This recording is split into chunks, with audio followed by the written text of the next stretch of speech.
#3 வாங்க வரைவோன்னு நம்ம ஸ்டார்ட் பண்ண போகிறது தான் இது. அவுட்லைன் போட்டால் வழக்கம் போல் சொதப்பிட்டேன். எதையா பண்ணி முட்டு கொடுக்குறது தான் நமக்கு பழக்கமாச்சே. அதான் ரத்த கலரை ஃபுல்லாக ஊற்றி வெள்ளை கலரை வச்சு பெயிண்ட் போட்டேன். சரி கோலம் போட்டேன்.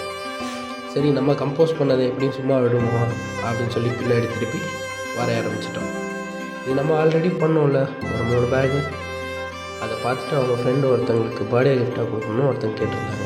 ஸோ அதனால் நம்ம இதை பிளான் பண்ணி அவங்களுக்காக கம்போஸ் பண்ண ஆரம்பிச்சிட்டோம். சரி வரையில நானும் வரைஞ்சிக்கிட்டே இருக்கேன். இதுக்கு ஒரு இல்லையா சார் ஒரு இன்ட்டு மொட்டை மாடியெல்லாம் திருப்பி காமிச்சு ஒரு 4 நாள் 5 நாள் போக மறுபடியும் பெயிண்ட் எடுத்து கையில் வச்சு ஸ்டார்ட் பண்ணேன். இன்றைக்கி எப்படியாவது இதை முடிச்சே ஆகணும்னு சொல்லி முடிச்சுட்டாங்க. இது நானும் தேய்ன்னு தேய்ச்சிக்கிட்டே இருக்கேன். இந்த ரத்த கலரு முடியவே இல்லை. ஒரு வழியாக எல்லாத்தையும் பிளான் பண்ண மாதிரி முடிச்சிடலான்னு சொல்லிட்டு அன்றைக்கி உட்காந்து எல்லாத்தையும் வரைஞ்சேன். பழையபடி முடின்னு வரன்னு பில்லாராம் ஃபேனுங்க. நான் அதுக்கேற்ற மாதிரி தான் பண்ண முடியும். சிவப்பு கலரை போட்டு ஒரு ஃபைனல் லுக் பார்த்தேன். பார்க்கும்போது சூப்பராக இருந்துச்சு. ஆஹா அப்படின்னு சொல்லிட்டு சரி வார்னிஷை ஊற்றி மேலே ஒரு கோட்டிங்கை போட்டு ஃபினிஷ் அடிச்சிடலாம் அப்படின்னு சொல்லி பிளான் பண்ணிவிட்டு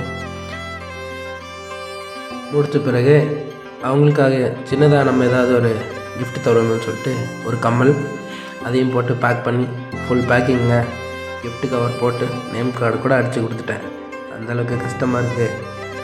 நம்ம தான் ஆல் ஏரியாவில் நம்ம தான் இப்போது வரன்னு. நன்றி.